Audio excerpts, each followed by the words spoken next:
आणि मग माझ्या लक्षात आलं की लिपस्टिक तुटून पडलेली आहे. सो 3 वर्षाच्या मुलीला ती ओठावरून खूपशी नीट लावता आली नाही. त्या प्रयत्नामध्ये तिने ती चावून खाल्ली होती. बाप रे बाप. त्यामुळे ती लिपस्टिक ओठांवरती न लागता सगळी दातांवरती लागलेली होती. तिच्या दातांच्या मागे इकडे सगळीकडे ती अशी अडकून बसलेली होती. बाहेर जाणं राहिलं बाजूला. पहिल्यांदा आधी मला टूथपिक, इयरबड ही सगळी आयुध घेऊन बसावं लागलं. आणि तिच्या दातातून ते सगळं काढत असताना कुठेतरी माझ्यातल्या आईला तो एक आपण म्हणतो ना की एक काहीतरी डोक्यामध्ये अशी रिंगिंग बेल सारखं वाजायला लागतं. त्या मिनिटाला मला स्ट्राईक झाली की नाही, हे चुकतंय. तिचं सगळी साफसफाई कम्प्लीट झाल्यानंतर मी जेवढे म्हणून माझ्याकडे त्या ड्रेसिंग टेबलवरती केमिकल शी रिलेटेड कॉस्मेटिक्स होते ते सगळे उचलले, कचऱ्याच्या डब्यात टाकून दिले.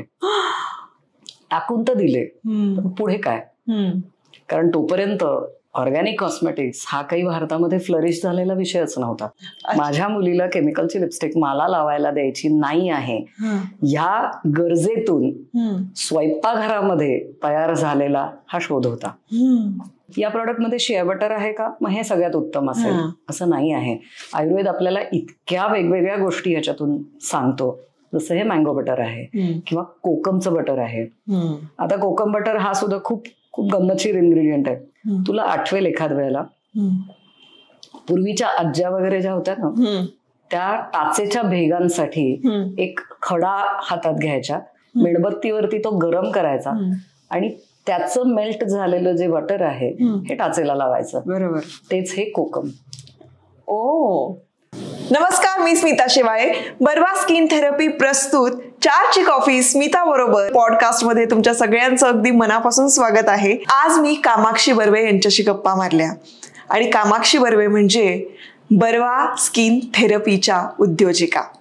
गेले कित्येक वर्ष या उद्योग क्षेत्रामध्ये काम करता आहेत आणि संपूर्ण इंडस्ट्री, मराठी फिल्म इंडस्ट्रीमध्ये त्यांचे बर्वा स्किन प्रोडक्ट्स जे आहेत ते खूप फेमस झालेले आहेत.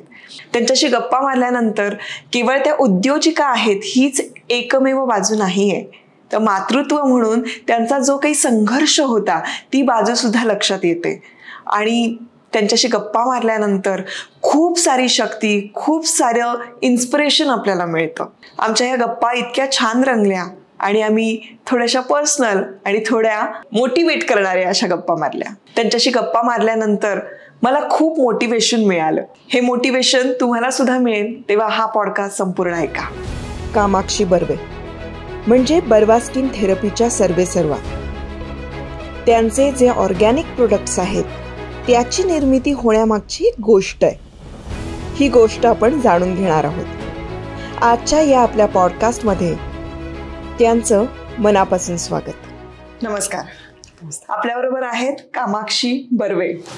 स्मिता थांब हा 1 मिनिट, एक वाक्य बदलायचंय, चालेल? हो अगदीच. बर्वा स्किन थेरपी प्रस्तुत 4ची कॉफी स्मिता सोबत मध्ये आज आपण स्मितालाच बर्वाकडून हे गिफ्ट देऊया. कारण रोज इथे येणाऱ्या गेस्टसाठी स्मिता हा बॉक्स देते आहे, गिफ्ट बॉक्स, आणि आज आमच्याकडून स्मितासाठी. Thank you so much. खरंच मनापासून थँक्यू. मला हा बॉक्स मिळावा असं मला खूप वाटत होतं आणि तो तुम्ही दिलात. थँक्यू. अर्थात मी हे प्रोडक्ट वापरते आणि कमाल आहेत. तुमचं सगळं इंट्रोडक्शन कळलेलं आहे आणि आपण आज जरा गप्पा मारणार आहोत. म्हणजे गेले कित्येक एपिसोड बर्वा स्किन थेरपी प्रस्तुत असं मी म्हणतेय आणि 4ची कॉफी स्मिता बरोबर म्हणते. तर बर्वा स्किन थेरपीच्या तुम्ही सर्व आहात, ओनर आहात, उद्योजिका आहात. तर मला तुमच्या प्रवासाबद्दल जाणून घ्यायचं आहे. थोड्याशा काही पर्सनल गोष्टी असतील, थोडं गप्पा मारूया. आमच्या सबस्क्रायबर्स महिला ज्या आहेत त्यांना काही प्रोत्साहन मिळेल अशा गोष्टी बोलूया. अगदी. सगळ्यात आधी आपण सुरुवात करूया की तुमचं शिक्षण कुठे झालं, कसं झालं आणि तुम्हाला करिअर कशात करायचं होतं? मी मूळची साताऱ्याची आहे. गाव छोटं जरी असलं तरी सह्याद्रीच्या कुशीतलं गाव असल्यामुळे अतिशय सुंदर, साधं आणि शांत असं आमचं गाव. पूर्ण शिक्षण माझं साताऱ्यामध्येच झालेलं आहे. शेवटचं वर्ष फक्त मी सांगलीला शिकले, कारण माझा आजोळ आहे तिथे.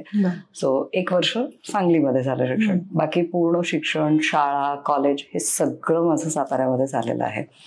मी तशी BA सायकोलॉजी केलेली आहे आणि मग त्याच्यानंतर कायमच बिझनेसची आवड असल्यामुळे मी MBA मार्केटिंग केलं. बरं. खूप गॅप नंतर, खरं तर जवळजवळ 16 वर्षाची गॅप माझी झाली आणि त्याच्यानंतर मी MBA पूर्ण केलं. म्हणजे हे लग्नानंतर केलं? हो. बरं. रादर मुलगी माझी 5वीला होती तेव्हा MBA पूर्ण केलं. आणि सुदैवाने असं झालं की तोपर्यंत कॉलेजला जायला लागण्याची गरज संपलेली होती. ऑनलाईन कोर्सेस बऱ्यापैकी आले होते, जे आमच्यासारख्या व्यावसायिक लोकांना प्रॅक्टिकली कॉलेजला जाऊन करणं शक्य नव्हतं.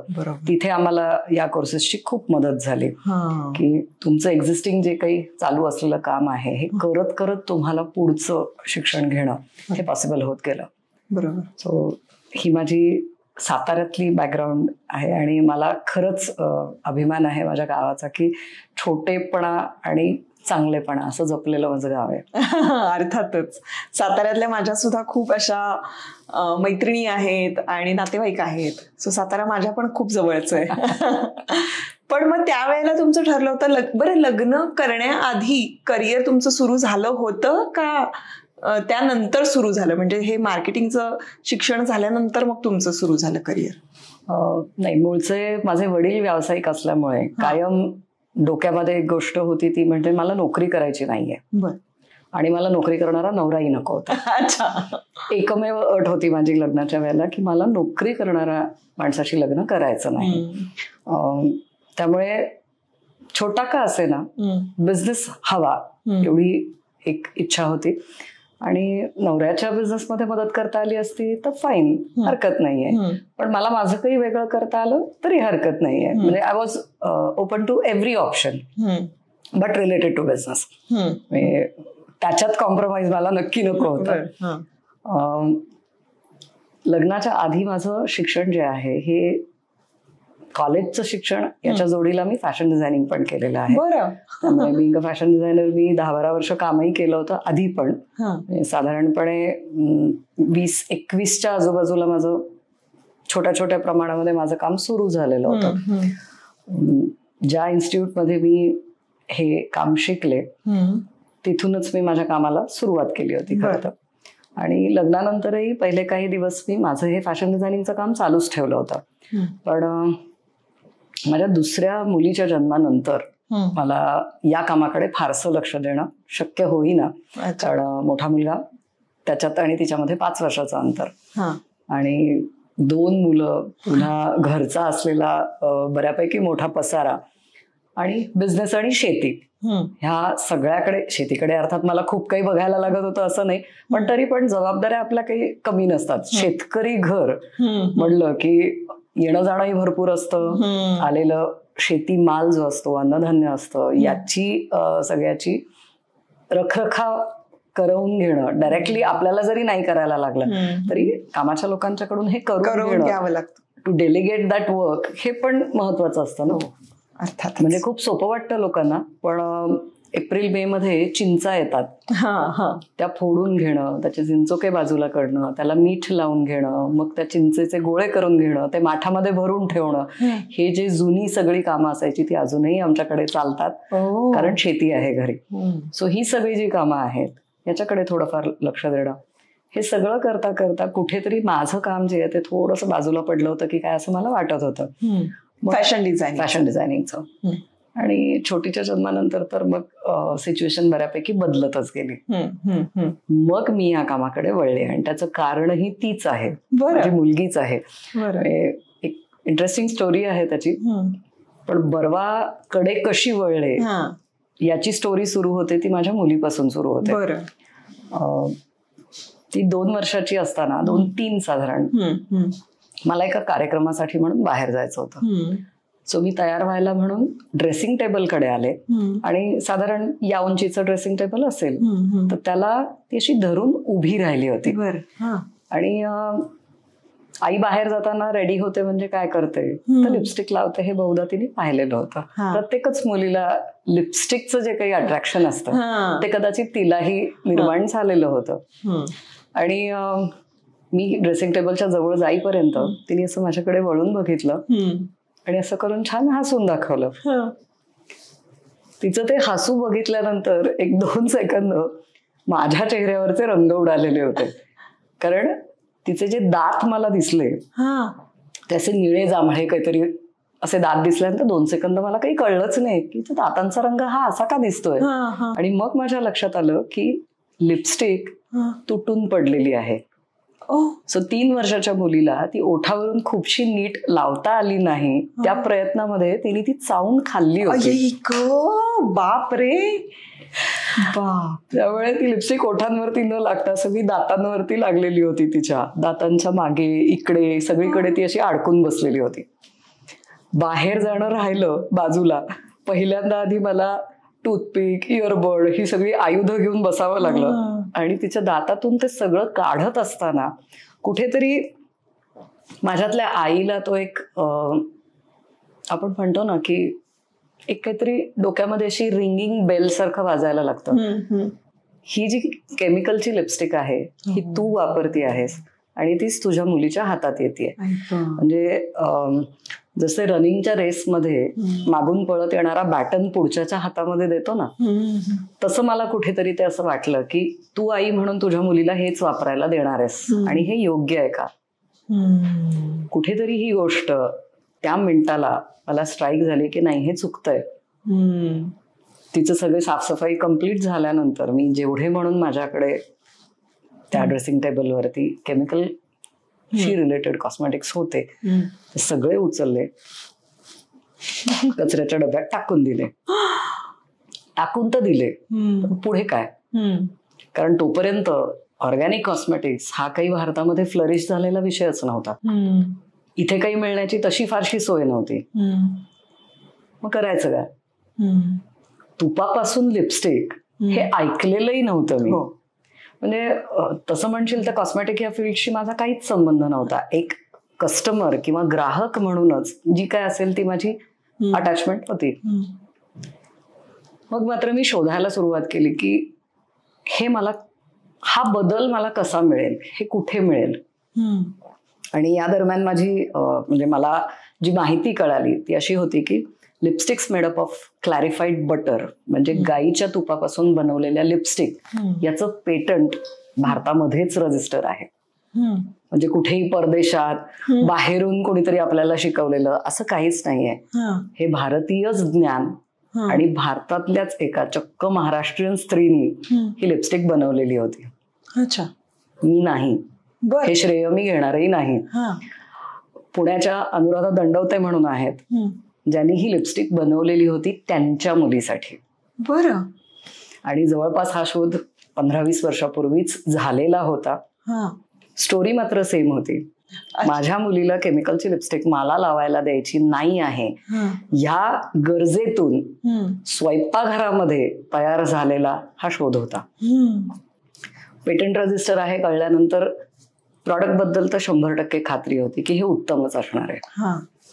मी जाऊन पोचले त्यांच्याकडे आणि काकूंना म्हणलं की काकू तुमची जी स्टोरी आहे ना ती सेम माझ्यासारखी आहे की तुम्ही तुमच्या मुलीसाठी लिपस्टिक बनवली होती आणि आता ती मला माझ्या मुलीसाठी म्हणून हवी आहे. म्हणजे माझा तोपर्यंत उद्देश फक्त एवढाच होता की मला ती वापरायला पाहिजे. बरोबर. म्हणजे त्याच्यातून आपण काही बिझनेस उभा करू किंवा अजून पुढे जाऊ.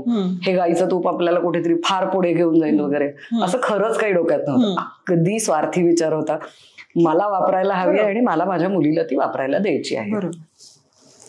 काकूंनी मला विचारलं ग माझं वय आता 64 आहे जवळजवळ, मी हे काम कमी करत आणलं आहे, किती दिवस मी तुला या लिपस्टिक्स पुरवू शकेन मला माहिती नाही.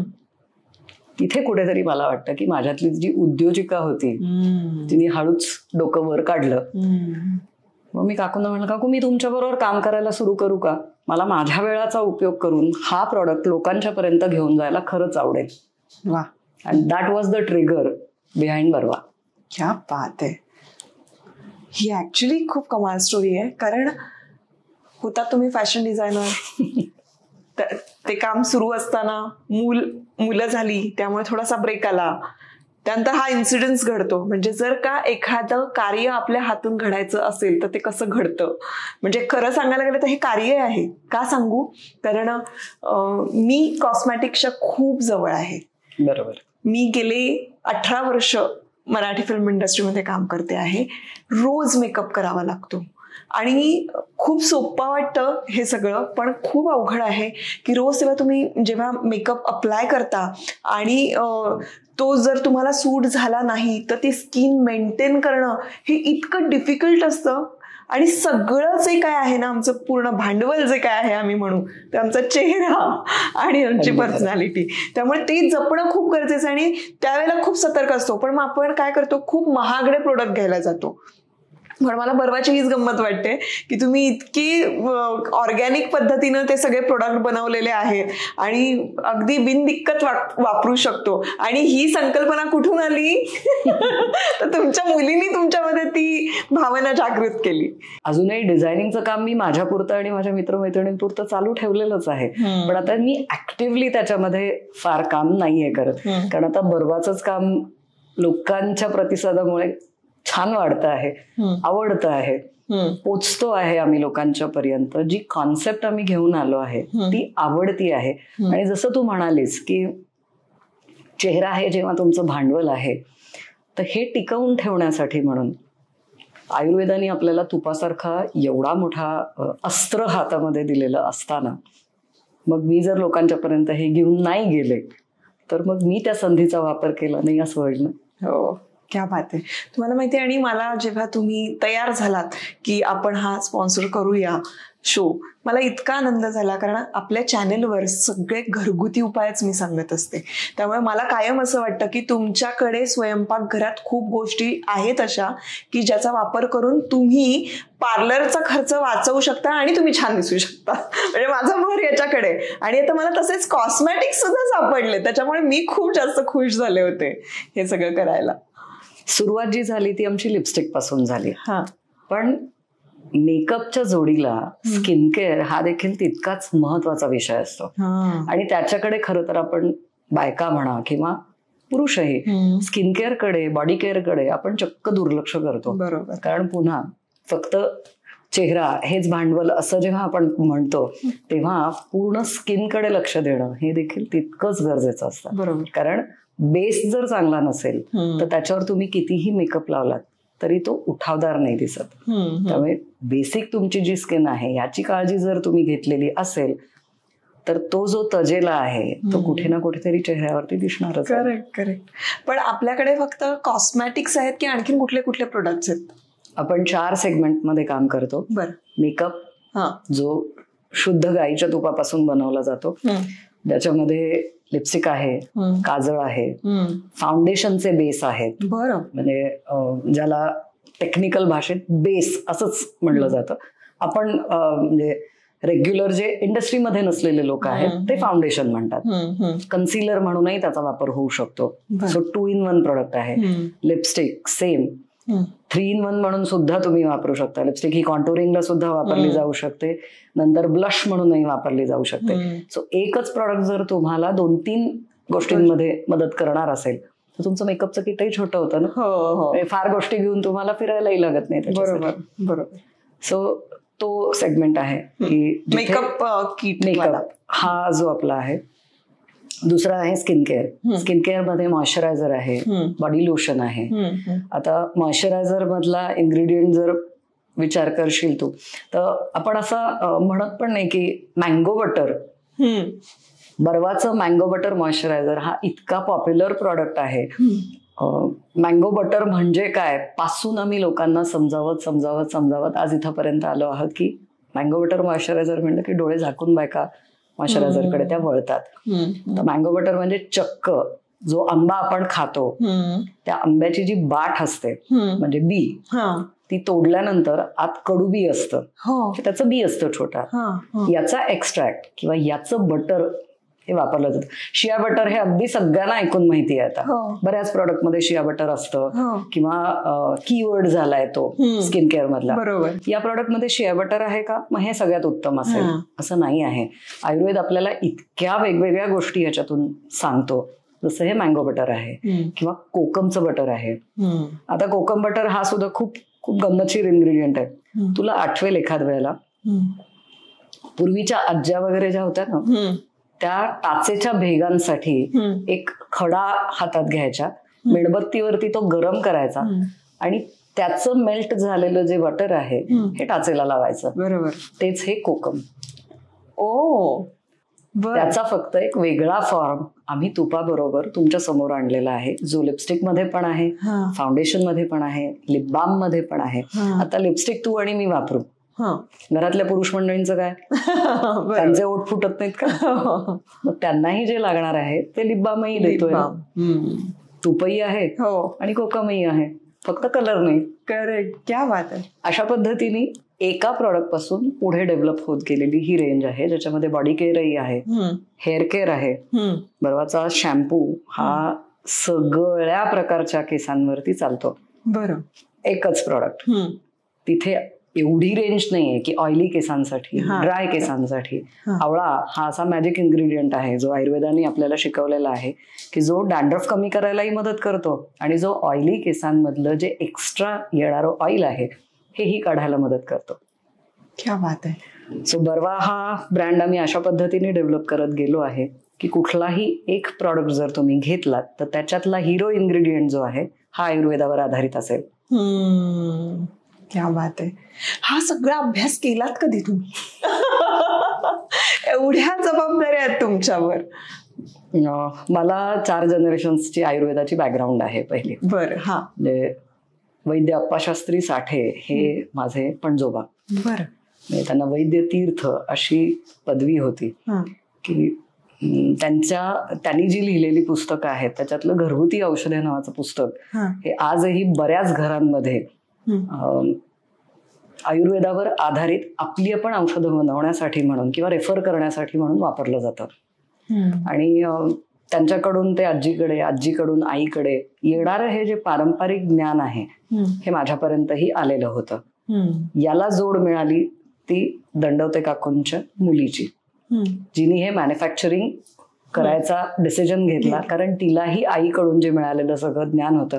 काकूंनी एका एज नंतर त्यांचं काम थांबवत आणलं होतं, पण आम्ही 2 मुली त्यांना हाताशी सापडलो, एक त्यांची स्वतःची आणि एक ही मानलेली मुलगी. तिची मगाची स्टोरी होती की तुम्ही गेलात आणि त्यांना म्हणालात की हे मला करायला आवडेल, तेव्हा त्या हो म्हणाल्या आणि त्यानंतर त्यांच्या मुलींनी आणि तुम्ही असं मिळून ते आम्ही दोघींनी मिळून हे काम पुढे नेलं.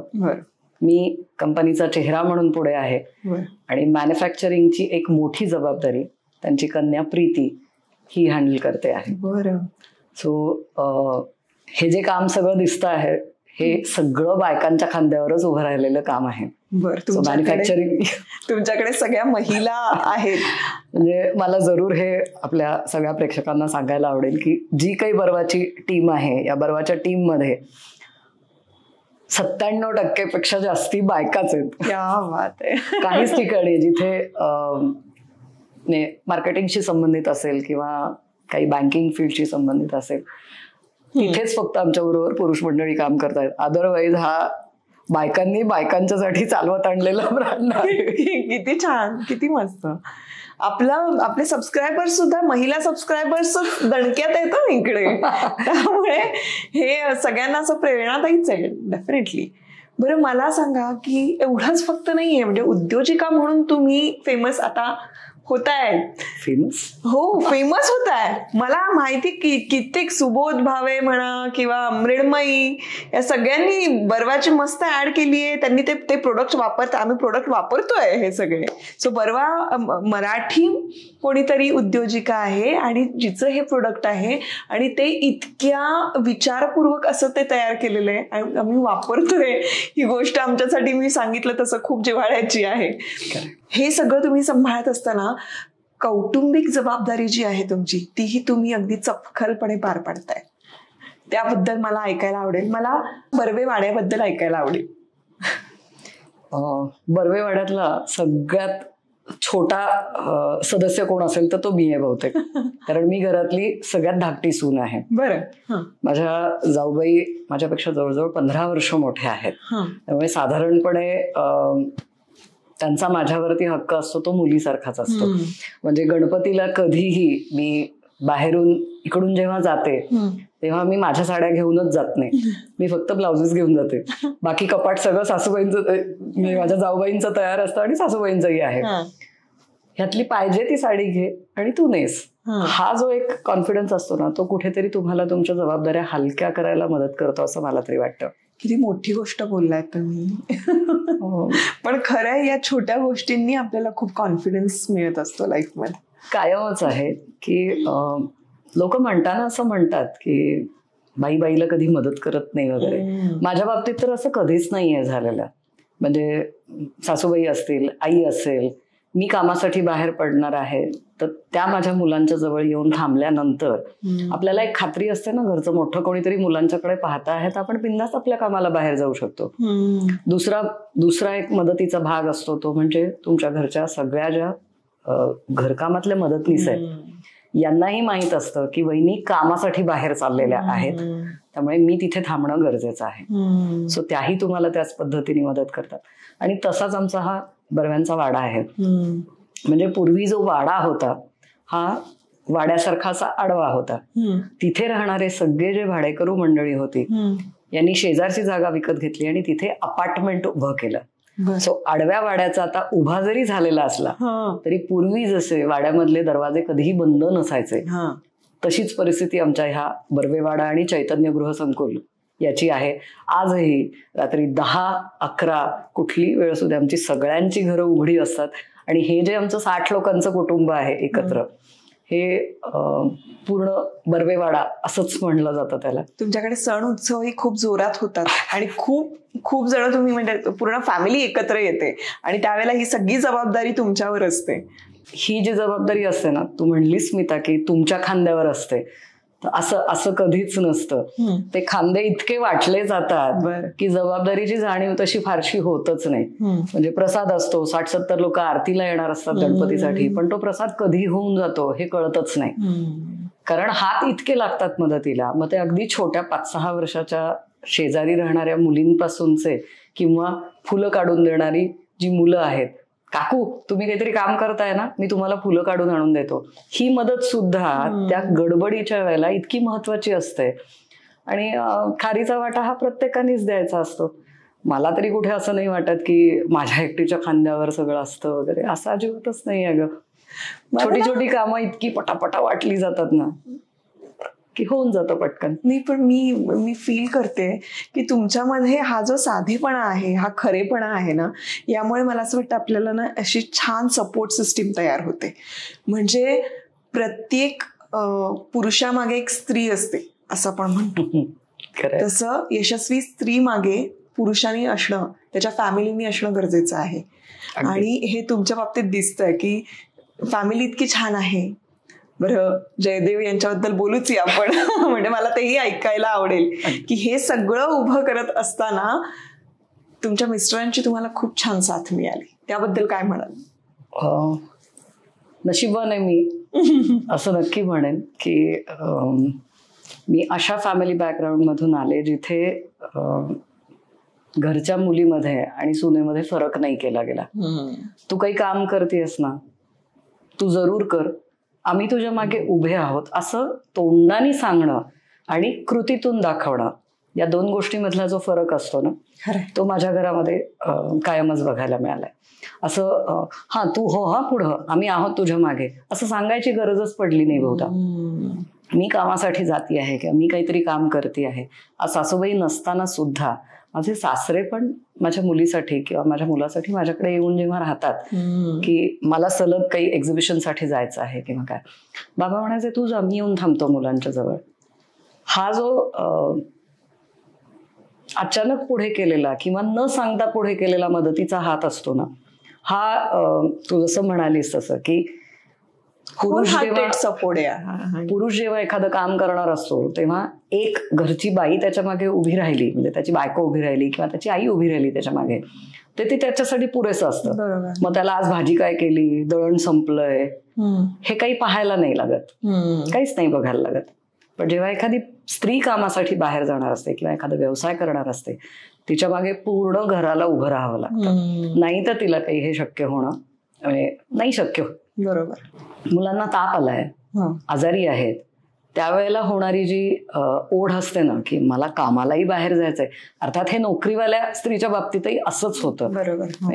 मुलांना बरं नाहीये आणि मला त्यांना घरी सोडून कामाला बाहेर जायचंय, ही तो जो ताण असतो ना तो सहन करायला एकतर तुमचा जोडीदारही खंबीर लागतो किंवा तुमची फॅमिली तुमच्या मागे उभी लागते. आणि फॉर्च्युनेटली माझ्या बाबतीत या दोन्ही गोष्टी आहेत. माझा जोडीदार अतिशय पार्टनर, जोडीदार, नवरा, जे काही म्हणू आपण, हा अतिशय समजूतदारही आहे, साधा आहे आणि सपोर्टिव्ह आहे.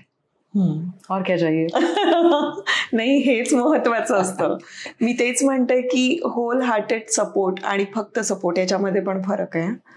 कारण तुम्हाला होल हार्टेड सपोर्ट आहे सगळ्यांकडून आणि तुमच्या मिस्टरांकडून आहे. आणि मी अगदी थ्रूआउट मी त्यांच्याशी बोलते आहे किंवा ते ज्या पद्धतीनं हँडल करतात खूप कौतुकास्पद आहे. आणि ही टीम घरामध्ये असणं गरजेचं आहे, तेव्हा आपण बाहेरची टीम बनवू शकतो. अगदी. पण हे सगळं करत असताना जेव्हा तुम्हाला मातृत्वाची चाहूल लागली, म्हणजे तुम्ही फॅशन डिझायनिंग करत होता आणि मग त्याच्यानंतर तुम्हाला असं कळलं की आता आपण आई होणार आहोत, पहिला मुलगा बरोबर आणि दुसरी मुलगी, तर ती मातृत्वाची चाहूल लागल्यानंतर त्यानंतर एक बघण्याचा प्रत्येक स्त्रीचा दृष्टिकोन बदलतो असं मला वाटतं. एक जगण्याचं एक वेगळं काहीतरी आपल्याला दिशा मिळते किंवा आपल्यामध्ये काहीतरी वेगळे बदल व्हायला लागतात. तसं तुमच्यामध्ये काही बदल झाले का? आणि मला तुमच्या मुलीची स्टोरी सुद्धा ऐकायला आवडेल. मातृत्वाची चाहूल जेव्हा लागते आपल्याला तेव्हा स्वतःमध्ये होणारा जो चेंज असतो ते खूपदा असं म्हटलं जातं की आईनी मुलाला जन्म दिला, खरं तर इथे उलट आहे. एक मूल आईला जन्म देत असतं, कारण तिच्यात होणारे जे चेंजेस आहेत हे पहिल्यांदा ती आतून अनुभवते आणि नंतर मूल हातात आल्यानंतर मग बाहेरून अनुभवते. आतून अनुभवत असताना मानसिक बदलही होत असतात, शारीरिक बदल तर जे होतात हे जगभर आता चर्चा होणारा विषय आहे. बॉडी फिगर चेंज होते, स्किन स्ट्रेच होते, पोटावरती स्ट्रेच मार्क्स येतात, आपलंच शरीर आपल्याला वेगळं वाटायला लागतं. हे जे चेंजेस असतात हे दृश्य चेंजेस बऱ्याचदा दिसतात. मनातून होणारे जे चेंज आहेत, छोटा विषय आहे ग, जी आवडीची गोष्ट असते आपल्याला ती सुद्धा खाता येत नाही, हा सुद्धा चेंज असतो. खरवस प्रचंड आवडतो, खाता येत नाही. पपई नाही खाता येत. ती जी भीती आहे की माझ्या पोटातल्या बाळाला ह्याचा त्रास होऊ शकतो, हा जो चेंज आहे हा विथ द माइंड, मनातून होणारा बदल आहे. आणि तो काही कोणी जबरदस्ती करता अशातला भाग नाहीये. तिथे जी आईच्या मध्ये होणारे चेंजेस आहेत हे आतून होणारे आहेत. बाळ एकदा हातात आल्यानंतर, म्हणजे माझं आणि माझ्या आईचंच एक कॉन्व्हर्सेशन सांगेन तुला. बाप रे, काय गाढ झोपतेस ग तू, कुकरच्या शिट्ट्या सुद्धा तुला ऐकायला येत नाही. ही आईकडून ऐकलेली गोष्ट.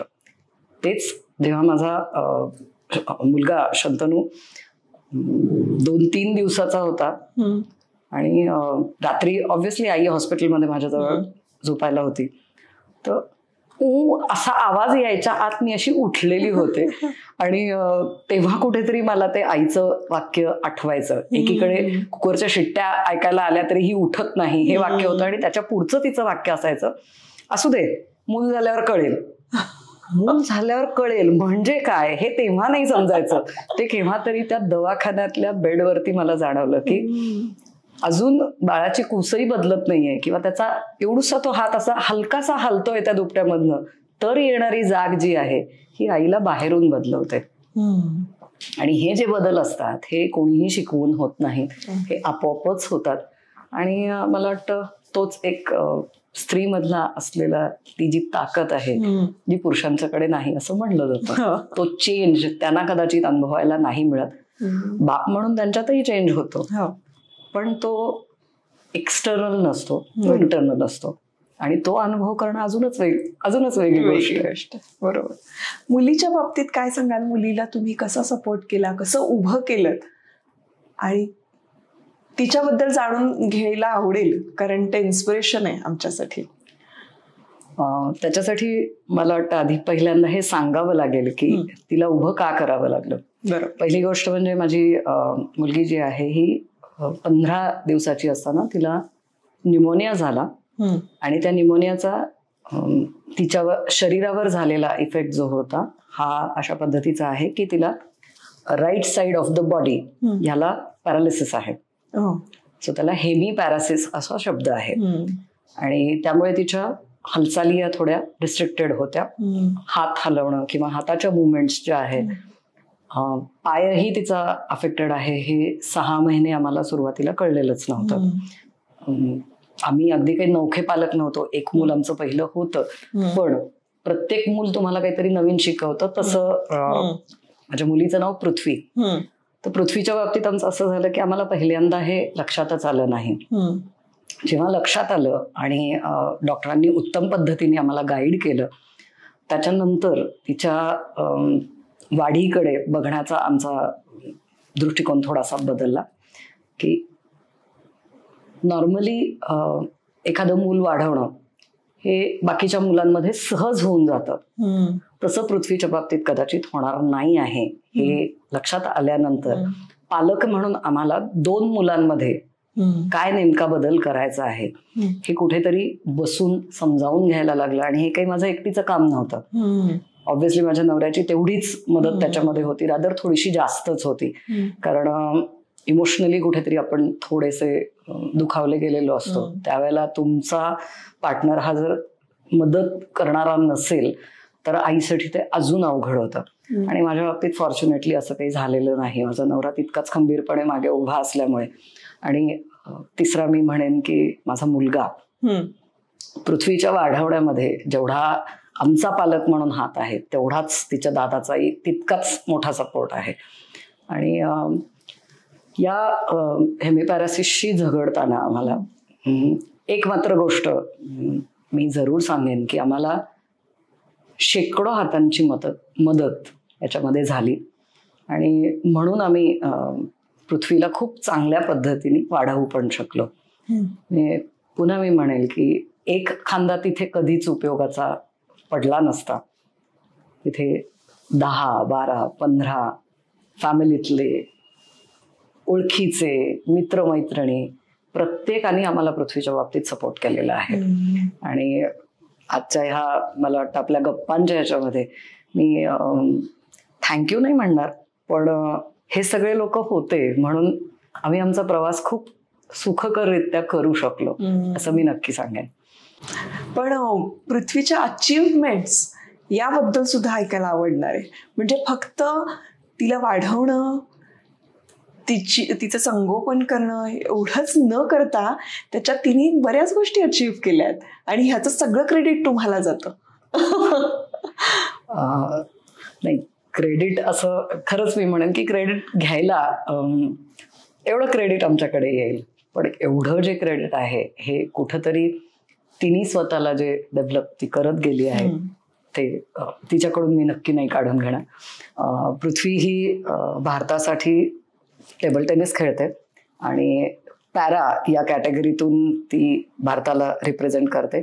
आत्ता सगळ्यांना पॅरा हा शब्द पॅरा ऑलिम्पिक ह्या एकाच बॅनरमुळे माहीत असतो, पण तिथंपर्यंत पोहोचण्यासाठीचे जे कष्ट असतात हे चालूच आहेत तिचे. आणि पण सुरू जे झालं नाही, खूप कौतुक आहे, कारण पॅरालिसिस सारखं असताना सुद्धा ती स्पोर्ट्स मध्ये जाऊन काहीतरी करते.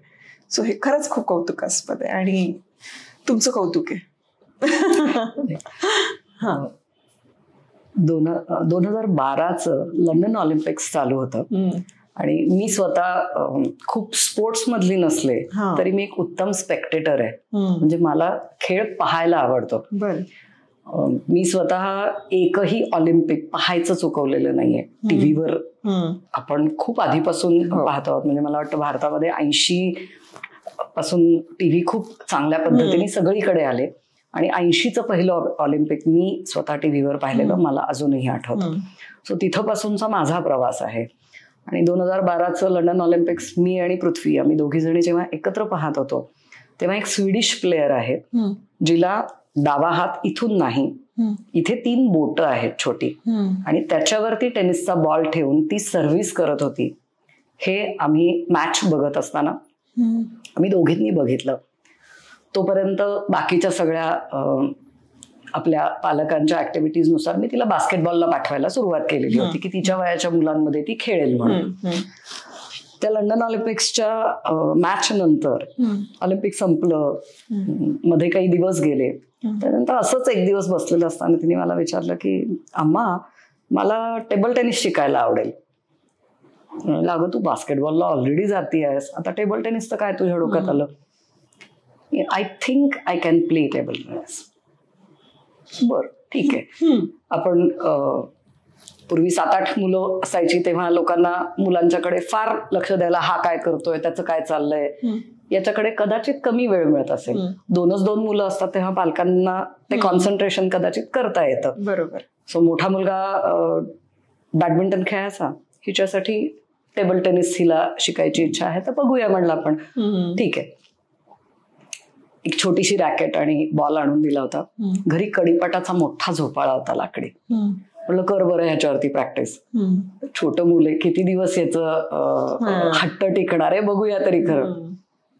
संध्याकाळी रोज खेळायच्या वेळेला ही त्या पॅकमधून रॅकेट बाहेर काढायची आणि त्या झोपाळ्यावरती तिचं इकडून बॉल टाक, तिकडे जाऊन उचल, परत तिकडून बॉल आण, पुन्हा टाक, पुन्हा उचल, हे तिचं सुरू झालं. 1.5 महिना जवळजवळ ती मुलगी त्या कडीपाटाच्या झोपाळ्यावरती तिच्या पद्धतीने प्रॅक्टिस करत होती. मग मात्र आम्ही दोघांनी एकमेकांशी बोललो की हे जरा सिरियस दिसतंय प्रकरण, आता हिच्यासाठी आपल्याला कोच शोधावे लागतील.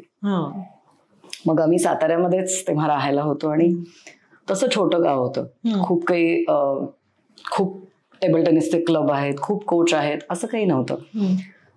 माझी जी कलिग आहे संयोगिता माझगावकर, ही टेबल टेनिस मधली नॅशनल प्लेअर आहे.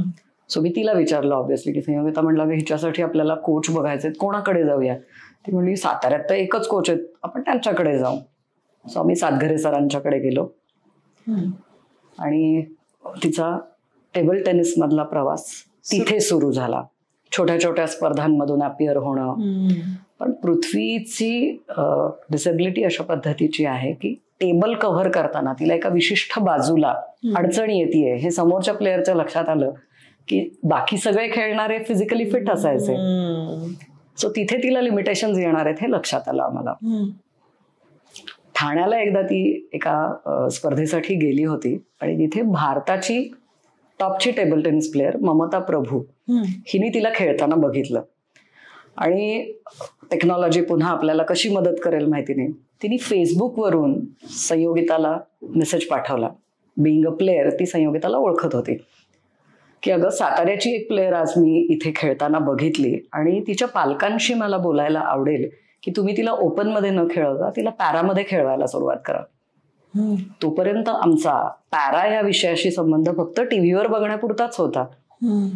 हे आपल्या आयुष्यात अशा पद्धतीने येईल ह्याची कल्पनाच आम्हाला नव्हती. आणि मग ममताकडून आम्हाला काही इन्स्ट्रक्शन्स आल्या, तिने काही आम्हाला सल्ला दिला आणि त्याच्यासाठी म्हणून मग आम्ही पृथ्वीला घेऊन पुण्यामध्ये शिफ्ट झालो. कारण तिथे तिच्यासाठी ट्रेनिंग, फिजिओथेरपी, नंतर फिटनेस, डायटिशियन हे सगळं आम्हाला अवेलेबल होणार होतं. सो गेली 4 वर्ष प्रॅक्टिकली पृथ्वी भारताला रिप्रेझेंट करते आहे. तिने ब्रिक्स गेम्समध्ये भारताकडून ती खेळलेली आहे.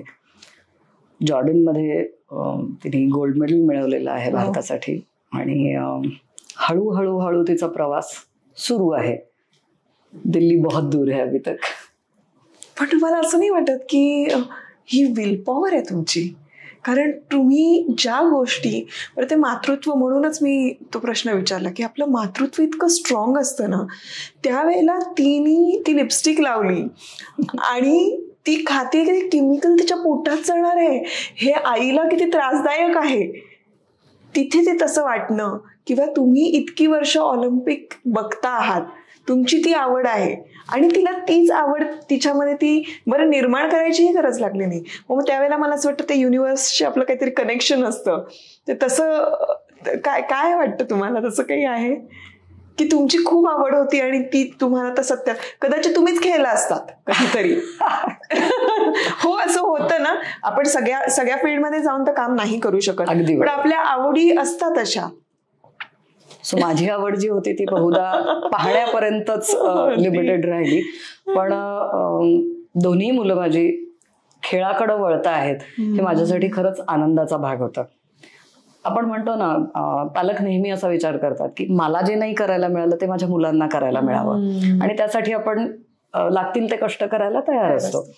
सुदैवाने शंतनूनी बॅडमिंटनला निवडलं आणि पृथ्वीनी टेबल टेनिसला निवडलं.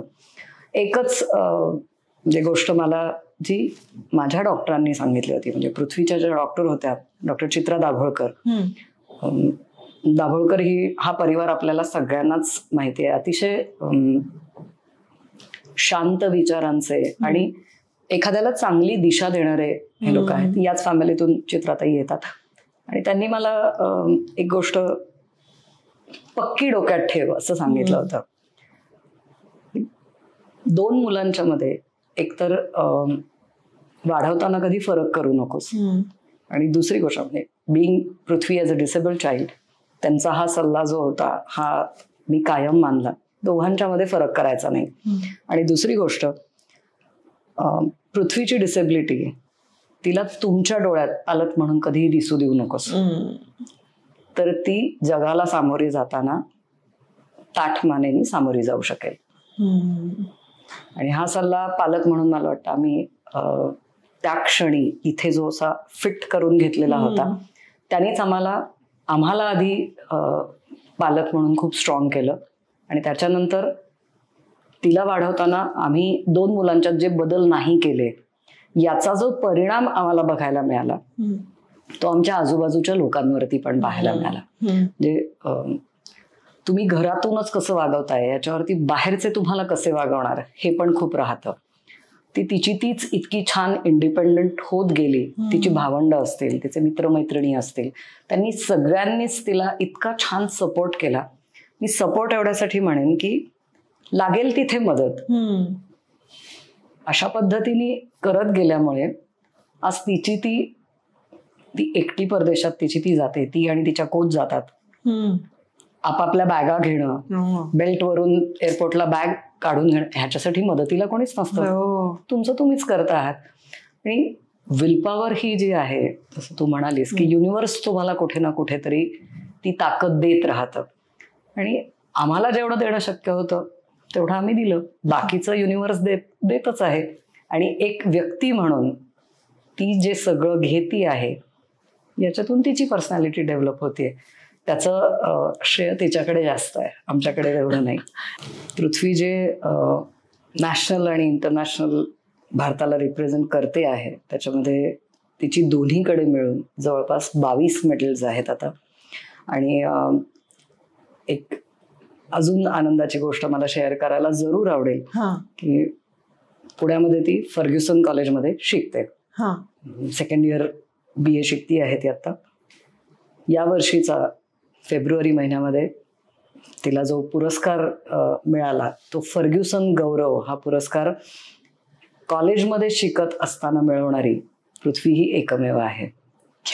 वयाच्या 18व्या वर्षी इतका प्रेस्टिजियस आणि अभिमानास्पद पुरस्कार मिळणं हे म्हणजे एक व्यक्ती म्हणून तिच्यासाठी तर ते अभिमानाची गोष्ट आहेच, पण एक पालक म्हणून की आपल्या पाल्याने छोट्या वयामध्ये केलेल्या कामाची दखल घेणं हे सुद्धा फर्ग्युसन सारख्या मोठ्या महाविद्यालयाने हे केलं, याच्याबद्दल खरंच म्हणजे पालक म्हणून खरंच आम्हाला ह्या गोष्टीचा खूप आनंद आहे. आणि आम्हाला अभिमान आहे की आम्ही 2 चांगल्या मुलांचे पालक आहोत. नाही, मला तुमचं कौतुक आहे. त्याचं मन शुद्ध आणि मन खूप छान ना, त्या सगळ्या गोष्टी युनिव्हर्स हेल्प करत असतं, साथ देत असतं. आणि मला असं वाटतं पृथ्वीला तुमची सगळ्यांची साथ आहे आणि म्हणून ती करत चालली आहे. आईची मुळात साथ असणं फार गरजेचं असतं आणि तुम्ही आहात तिच्यासाठी. खूप छान. नाही, मी याचं श्रेय तुम्हाला देईन, कारण आपल्या विचारांमध्ये स्थिरता असणं, स्टॅबिलिटी असणं खूप गरजेचं आहे. ती तुमच्या विचारांमध्ये दिसते. आणि मला कायम माझ्या सबस्क्रायबर्सला असं सांगायचं असतं की आई खुश असेल तर तिचं पाल्य खुश राहतं. आईचे विचार हे खूप स्टेबल असतील तर तसं ते वाढतं. आणि तुम्ही खूप छान तयारी केली होती तिच्या बाबतीत आणि ती खूप छान अप्लाय सुद्धा केली. तर हे सगळं करत असताना तुम्ही कॉस्मेटिक करताय, बरोबर. तिथे आपण सांगतो की आपण स्वतःची काळजी कशी घ्यायला हवी किंवा काय. तर तुमचं स्वतःचं सेल्फ केअर याच्यावर काय म्हणणं आहे, काय डेफिनेशन आहे तुमची. आणि सेल्फ केअर हे असायला हवं का, हे स्त्रीसाठी किती गरजेचं आहे, आणि तुम्ही तुमची सेल्फ केअर कशी घेता.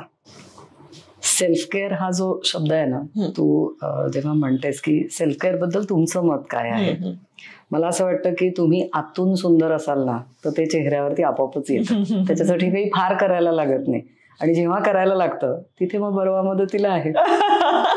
म्हणजे कॉस्मॅटिक चालवणाऱ्या या उद्योजिका त्या स्वतः सांगतायत की तुम्ही मनातून आनंदी असणं, खुश असणं आणि तुमचं अंतःकरण शुद्ध असणं ते रिफ्लेक्ट करत असतं.